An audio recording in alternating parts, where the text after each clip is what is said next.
Before we begin, I want you to think about this. When was the last time you did not do something, not because you didn't know how to do it, but because you were afraid that you were going to mess it up?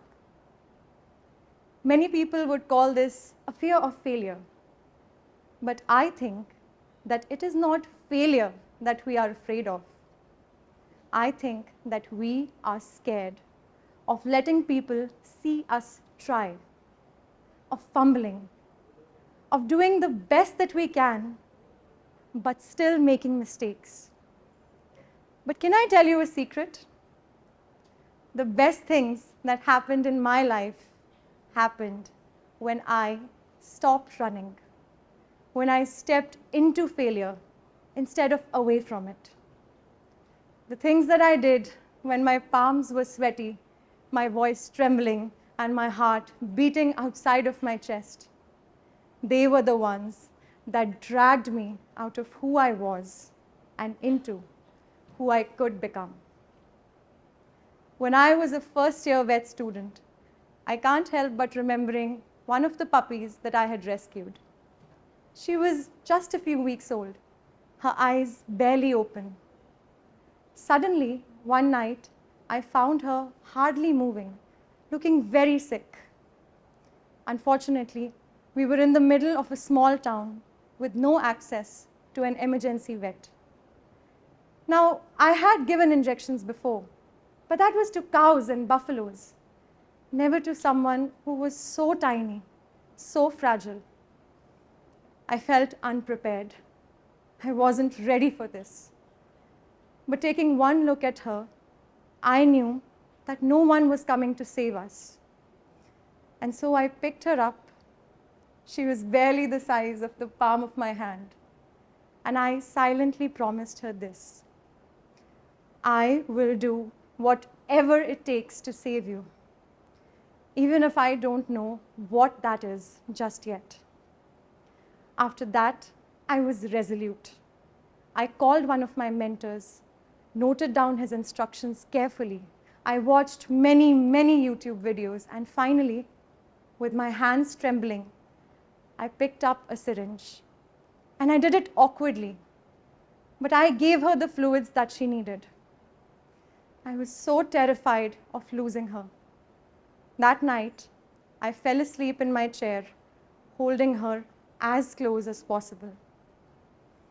The next morning, I woke up to someone licking the tip of my nose and to the loud demands of a puppy ready for breakfast. And to this day, Gwen still wakes me up with her cheerful barking, just like she did that first morning. The reason I'm telling you this is because no matter how long we wait to start following our dreams, that first attempt will never be perfect. It will be messy. You might look silly or overambitious. You will feel like you are in way over your head. You will never feel prepared. However, when you take that first step towards your goals, mark my words, you will stumble. But what matters is that you have the courage to take the next step forward. That night, I learned how much courage it takes to begin. But it would be years later that someone would come along to teach me how much more it takes to stay. His name was Snowy. I was now a final year vet student, and he was a stray puppy who had been hit by a car and left to die at our clinics. The first time I saw Snowy, he was unconscious and wearing an oxygen mask that wasn't even turned on. He had no one to look out for him. It would have been very easy for me to just look the other way, to walk along. After all, it wasn't my responsibility. But a little voice inside of me wouldn't let me leave. And so I stayed. For the next 7 days, I showed up early in the morning before my classes, and I stayed late into the nights. And every day, something would go wrong. One of the machines would stop working or his vitals would drop. I was still a novice. I felt underprepared, not ready yet. I didn't even know how to use half of the equipment. But throughout the blood, the literal sweat and the tears, I knew there was not a chance that I was walking away from this. And so I stayed. Clumsily, I started to figure out how to do complicated clinical calculations. Only my seniors know how much I pestered them to teach me things that were still way above my level. Awkwardly, I started figuring out how to use the machines that he needed to survive. Sadly, despite our best efforts, Snowy didn't make it past those 7 days. In the process of taking care of him, he taught me more than I could learn in a classroom in months. And the most important thing was showing up day in and day out. Because the biggest mistake that we make is waiting for the perfect opportunities to arise, for the stars to align and the nervousness to disappear. We believe that when the right time comes, we will feel ready. We don't live in an ideal world. The truth is that in order to get really good at something, you have to start doing it badly. What did I just say? You heard me correctly. I know that it sounds counterintuitive, but just hear me out. If you do something the right way on your first try, you feel good about yourself, but then you move along. But when you make a mistake, especially when it is something that you care deeply about, you will try to figure out what went wrong and also how to make it right. When you take that very first step towards your goals and you stumble, you will position your next foot forward, shaking, but just a little bit better. And then the next foot after that, and so on and so forth, until you realize that you are still shaking, but you are that much closer to achieving your dreams. And you will curse yourself for sitting on the sidelines for so long.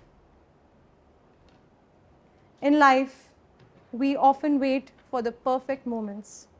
But what if these opportunities aren't available to us? Then why don't we create our own opportunities? Why don't we build the platforms that we need? Why don't we start living our passions deeply every single day? That was the thought that led to the conception of our university's Animal Welfare Club. We didn't know what we were doing when we started. We just knew that animals like Snowy deserved better. And so now we have a growing community of future vets who believe in trying, even when the situations are less than perfect. We try to do what we can with what we have and where we are right now. Now, I would be amiss if I were to tell you that this belief, that it is okay to begin clumsily, that trying is better than perfection, is something I came up with all on my own. It was in fact planted into my head by two people who never made me feel like I couldn't do something. My mother and my father were the first ones to hand me a mic and send me off to the stage long before I had anything meaningful to say. They signed me up for every activity they could find: elocutions, debates, theater, science exhibitions.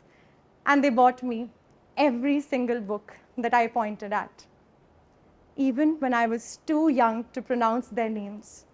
Books about veterinary medicine that I didn't even understand yet. Because they believed that curiosity was reason enough. They never asked for me to be brilliant. They just wanted me to believe that I could try anything that I wanted to. whether it was taking care of newborn puppies or taking responsibility for lives that no one cares to look twice at. A couple of years ago, standing upon a stage just like this one, I lived a speaker's worst nightmare. I forgot my lines. I fumbled, I blanked out, and I walked off that stage feeling devastated. I believed that I would never speak again. I was sure of it. But it was my parents who gave me the courage to get back up on that same podium the next year. And this time, although I could hear my heart beating out of my chest, I finished my speech. I didn't stop. That is the year I found my voice. And I guess that is all everything really boils down to. If you have something that you want to do in life, just start showing up. Don't wait to feel ready, because by the time you do, it might already be too late. Let fear be your compass. Embrace it and let it guide you into the vast unknown. Do the things that scare you the most. Do things clumsily. Do them messily. Make mistakes until you can never get this wrong again. And have some faith in yourself. Take that leap. Dive headfirst into your deepest passions and trust that you will find your wings along the way. And when you do, never forget about the people who were the wind under your wings, who believed in you long before you believed in yourself. Because at the end of the day, it's not about perfection.